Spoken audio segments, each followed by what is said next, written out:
Alright, so today we're obviously looking at the Genie G5000 again, and it has been obviously set up in my room. So yeah, I got this thing home. I set it up on the full rail. I took this first section off to get it home, but then I just put it right back together. I have some cardboard down because this rail is extremely greasy underneath there. But yeah, here we go. It is set up in here. I actually haven't had a Genie screwdriver set up on the floor like this since the first time I put that Genie up. And that's been almost 2 years. So yeah, here we go. Got the Genie there. We got not the original sensors, but the sensors that were installed on it. And we have the button, and obviously this button is actually lighting up now. As you guys know, this button didn't light up when it was installed in the garage. But I guess that switch prevented the button from lighting up. And I was actually curious because I had never heard of a light burning out in one of these buttons. And I knew there was a light in there. So I was actually curious to see if it would light up without that switch, and it did. And then I'm just using this Genie Max remote.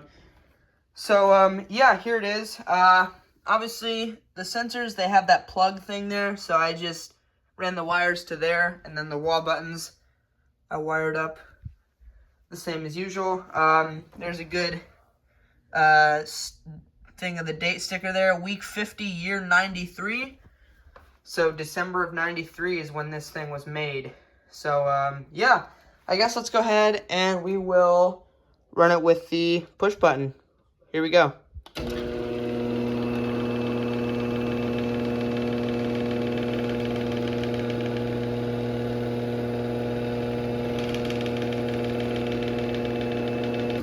So yeah, the rail makes a little bit of noise, but I'm not going to pack any more grease into it because it's already really greasy. But yeah, it is really quiet. This is a pretty quiet machine. I think it's quieter than basically any of my other Genie screwdrivers. My Genie Pro is also really quiet, but I think this one's a little quieter. Go ahead and run this down. It's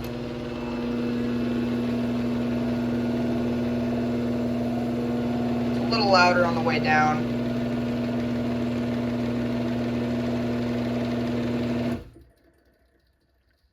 So yeah, it makes that noise. I don't know what that is. I have the clutch set really loose, so it could be that it's set a bit too loose and there's something kind of spinning in there. But I still could barely get this thing to stop down here. I loosened it up a couple turns from where it was on the door. But yeah, and then there's a good view of the sticker. Looks pretty good. So, yeah, we'll go ahead and run this again. We'll run it with the Genie remote. Obviously, I got the original limits on here. The same one for up there. We'll go ahead and run this again.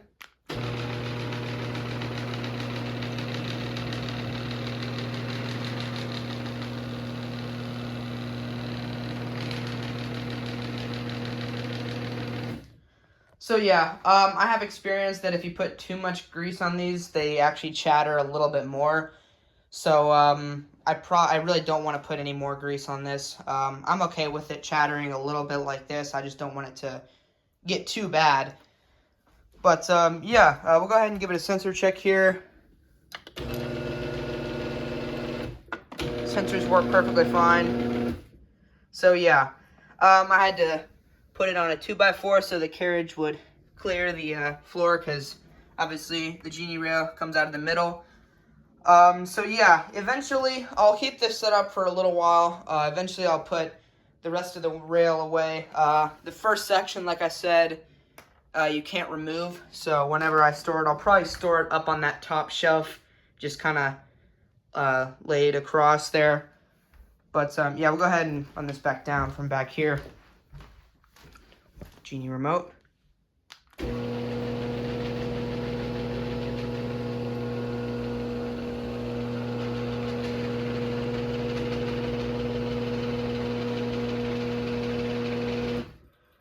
So yeah, This isn't the original carriage, but it was the carriage that was installed on it when I took it out.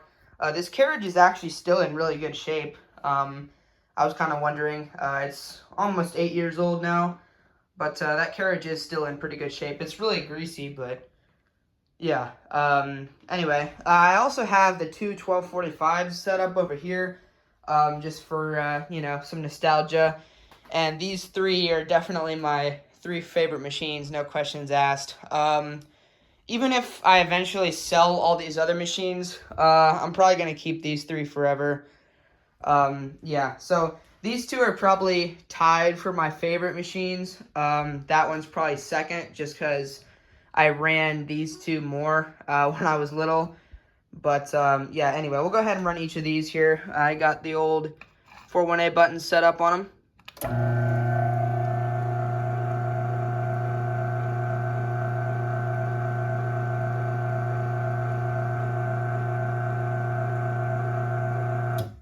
So yeah, that was the one from the car side. It's got the brand new gear in it. The light lens on this side, on both of these, is kind of broken. But yeah, this one I just broke last night. This one had been broken. But yeah, I'll run this back down.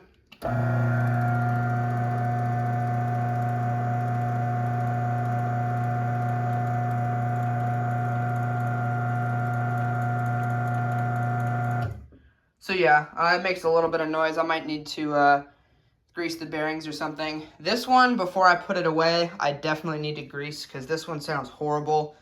That one's quieter right now. If I lube the bearings in this one would be quieter because the motor in this one's quieter. But we'll go ahead and run this one.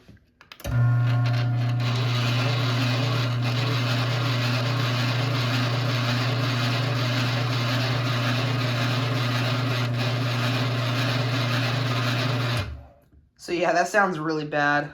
It didn't sound like that when it was attached to a rail. But anyway, I'll run this back down.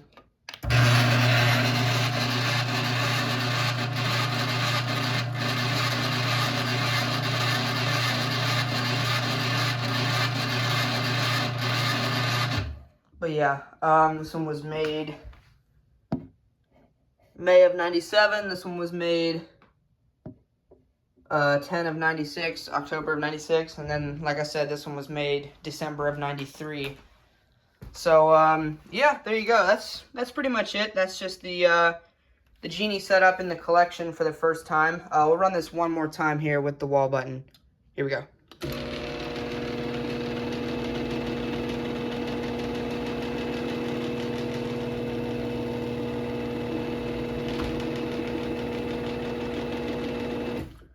So yeah,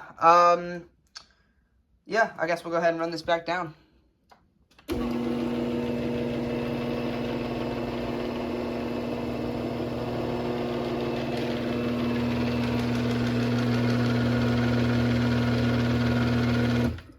But yeah, this is one that I definitely want to try to install on my door. I won't be able to leave it up because I only have a 7-foot rail for this, but I will try to install this one at some point. So I know for the last probably year or so, one of my main goals for, you know, motors is just to collect more of them. But I'll try to, you know, collect some over this summer. There's a few that I want. But honestly, my main goal for this summer is to do opener swaps, just show stuff that I already have.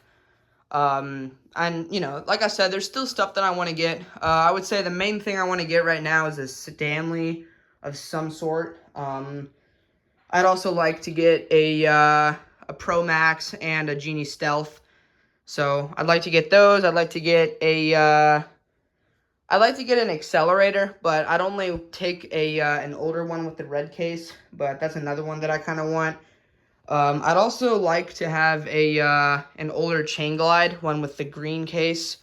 So those are kind of the ones I can think of off the top of my head. And there's probably some Chamberlains that I'd also like to take as well that I can't think of. But yeah, so the main thing I really want to do this summer is do more opener swaps. What I'll probably end up doing, I have the 8587 sitting over there. I know I said I was going to do the 3500 next, but I'm actually going to save that one for next year. And, well, during the summer when I do a bunch of non-Chamberlains, I'm going to have something up in between. So I'm going to just have the 85, 87 up for a while in between. I'll kind of explain that when I, shoot the video of one of these openers. I'm planning to do an opener swap tomorrow, and you'll see what I put up. It's not a Chamberlain chainer belt drive, so you'll see. But anyway, that's pretty much it. Just the G5000 setup in the collection, and just some few updates in here. But yeah, thank you guys so much for watching. Comment, like, and subscribe, and I will see you in the next one. Peace.